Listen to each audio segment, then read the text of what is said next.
इतने में दोपहर हो गया। राजा को भूख और प्यास सताने लगी।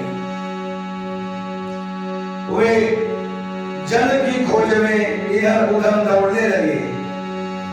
किसी पुण्य के प्रभाव से उन्हें उत्तम सरोवर दिखाई पड़ा, तालाब,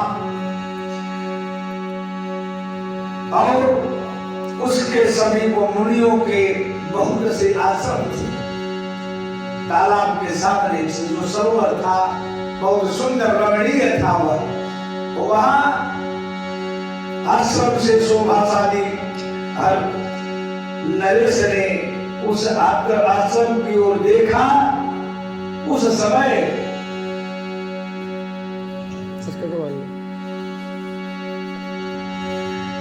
राजा की सूचना देने वाले सगुन होने लगे।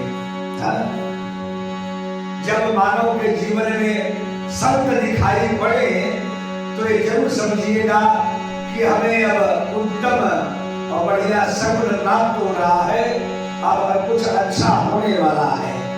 आपकी यात्रा में संत, ब्राह्मण, गुरु, योगी, सन्यासी प्राप्त होता है, मिलता है, तो जान लीजिएगा कि ईश्वर की कुछ दृष्टि हमारे पास आ रही है। राजा का दाहिना नेत्र फड़कने लगा और उत्तम फल की सूचना दे रहा है। और सरोवर के तट पर बहुत से मुनि वेद पाठ कर रहे थे और उन्हें देखकर राजा को बड़ा हर्ष हुआ। वे घोड़े से उतरकर मुनियों के सामने खड़े हो गए और पृथक पृथक अलग अलग सबकी वंदना करने लगे।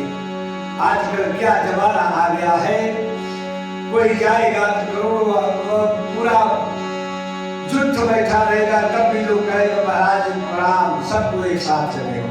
लेकिन राजा सबको अलग अलग वंदना करने लगे।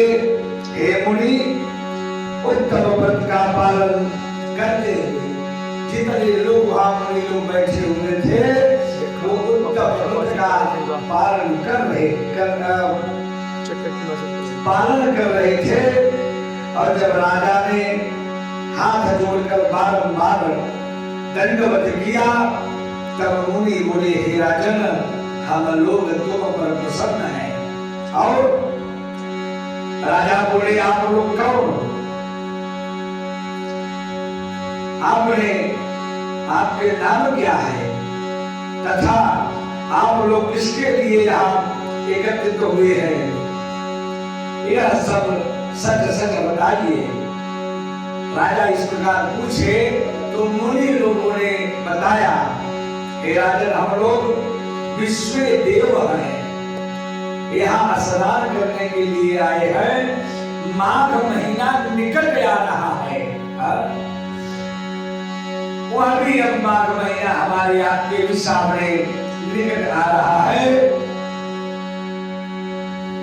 और आज से 5वें दिन माघ स्नान आरंभ हो जाएगा।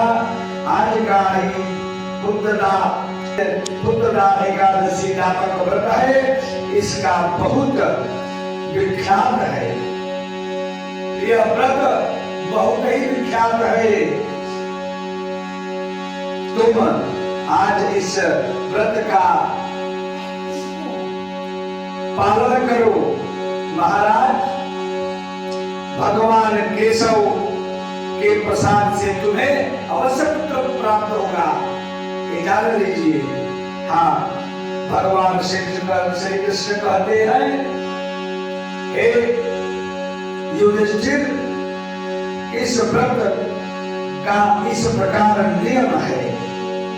उन मुनियों के कहने से राजा ने उत्तम व्रत का पालन किया।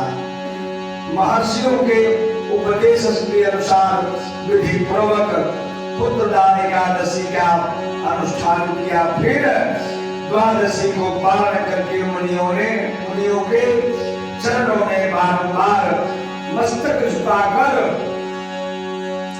राजा अपने घर आए तदनंतर रानी ने गर्भ धारण किया।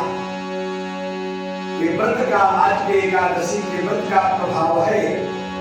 इस व्रत का पालन करने से पुत्र निश्चित रूप से प्राप्त होता है। प्रसव काल आने पर पुण्य कर्मा राजा को तेजस्वी पुत्र प्राप्त होगा। और जिसने अपने गुणों से पिता को संतुष्ट कर दिया वह प्रजाओं का पालन होगा, वह प्रजाओं का पालक होगा। और इसलिए राजन पुत्रदा का उत्तम व्रत अवश्य करना चाहिए। मैंने लोगों के हित के लिए तुम्हारे सामने इसका वर्णन किया है। जो मनुष्य एकाग्रचित होकर पुत्रदा का व्रत करते हैं वे इस लोक में पुत्र पाकर मृत्यु के पश्चात स्वर्गगामी होते हैं। और इस महात्म्य को पढ़ने और सुनने से अग्निष्टोम यज्ञ का फल प्राप्त होता है, यानी कि यज्ञ के बराबर उसको फल प्राप्त होता है। और यदि इस एकादशी के व्रत को जो करता है वह निश्चित रूप से उसे पुत्र प्राप्त होता है। और फिर पुनः बार बार इस एकादशी का महत्व सुनाया जाता है, हमारे संतों के द्वारा बताया जाता है कि यह एकादशी का व्रत मानव को हर उपाय करके व्रत रहना चाहिए। इसलिए एक बात याद की है गरुड़ पुराण में कि पुत्र अवश्य होना चाहिए। और पुत्र उत्पत्ति के लिए श्री सचंडी महायज्ञ, श्री हरिवंश पुराण की कथाओं को करवाकर पुत्र अवश्य प्राप्त करना चाहिए। क्यों? कि जो पुत्र होता है वह पूर्व नाम के नर्क से बचाता है मानव को। इसलिए किसी भी उपाय से परमात्मा की कृपा पूजन यजन करके बिना परमात्मा की कृपा का कुछ होने वाला नहीं है। तो ये जान लीजिए भाई बाप, जब ईश्वर की कृपा होगी तब आपको अच्छे सद प्राप्त होंगे, नहीं तो आप भटके रह जाएंगे। इसलिए चाहे जैसे एकादशी के व्रत को करिए, यह भगवान कृष्ण के मुखारविंद से बताया गया है। श्याम रामचंद्र की जय, श्री वृंदावन बिहारी लाल की जय, उमापति महादेव की जय, पवन सुत हनुमान की जय, आदिशक्ति जगत जननी जगदम्बे मातु की जय। धर्म की जय हो, अधर्म का नाश हो, प्राणियों में सद्भावना हो, विश्व का कल्याण हो, गो हत्या समाप्त हो, भारत माता की जय हो। ओम नमः पार्वती पतये।